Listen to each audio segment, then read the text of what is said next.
नमस्कार. स्वामी भक्ती या आपल्या यूट्यूब चॅनलमध्ये आपणा सर्वांचे खूप खूप स्वागत. तर उद्या आहे वटपौर्णिमा. ज्येष्ठ पौर्णिमा वटपौर्णिमा या नावाने ओळखली जाते. स्त्रियांचा हा महत्त्वाचा सण आहे. सती सावित्रीने पतिव्रता धर्माच्या आधाराने यमाकडून पतीचे प्राण परत मिळवले. ज्या वृक्षाखाली सत्यवान हा पती जिवंत झाला ते झाड वडाचे होते. त्यावेळी सावित्रीने आदर भावनेने अंतःकरणपूर्वक वडाची पूजा केली. या प्रसंगाची स्मृती म्हणून वट सावित्रीचा सण स्त्रिया साजरा करतात. अनेक धर्मग्रंथातून वडाच्या वृक्षाचे महात्म्य गायले आहे. वडाला साऱ्या वृक्षांचा राजा म्हणून संबोधले जाते. शिवाचे वसतिस्थान म्हणून वड प्रसिद्ध आहे. सुवासिनी वटसावित्रीचे व्रत 3 दिवस करतात. वटपौर्णिमेच्या मुख्य दिवसाच्या आधी 2 दिवस या व्रताचा आरंभ करावा. 3 दिवस उपवास करावा. वडाच्या झाडाला तिहेरी दोरा बांधावा.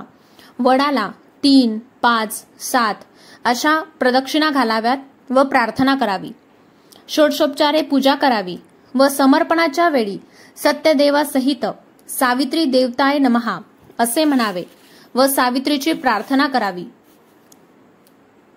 सावित्री ब्रह्म गायत्री सर्वदा प्रिय भाषिणी तेनम सत्येन मां पाहि दुःख संसार सागरात त्वं गौरी त्वं शची लक्ष्मीस्त्वं प्रभा चंद्रमंडले तमेव चं जगन्माता स्वमुद्धर वरानने यन्मया दुष्कृतं सर्वं कृतं जन्म शतैरपि भस्मी भवतुं तत्सर्वं मवैधव्य च देहि मे.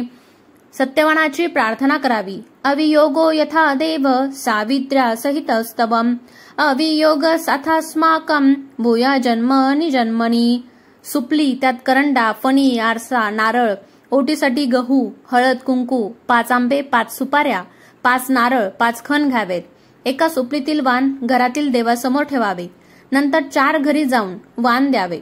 जन्मोजन्मी हाच पती लाभू दे या मागणीसाठी या दिवशी स्त्रिया प्रार्थना करतात. यातून आपल्या पतीबद्दलचे प्रेम व्यक्त होत असते. या विचाराच्या मागे पतिव्रता धर्माचा विचार आहे. हा विचार जीवनाला तारणाला आहे. श्रद्धा, प्रेम याच्या आधारे मानवी जीवनाचा विकास होत असतो. पतीने देखील जन्मोजन्मी हीच पत्नी लाभू दे अशी प्रार्थना देवाजवळ करावी. पत्नी ही पतीला देव मानून त्याच्या पाया पडत असते. त्याप्रमाणे पतीनेही पत्नीला देवता मानून एकमेकांच्या सहकार्यातून प्रपंचाला परमार्थ बनवावे.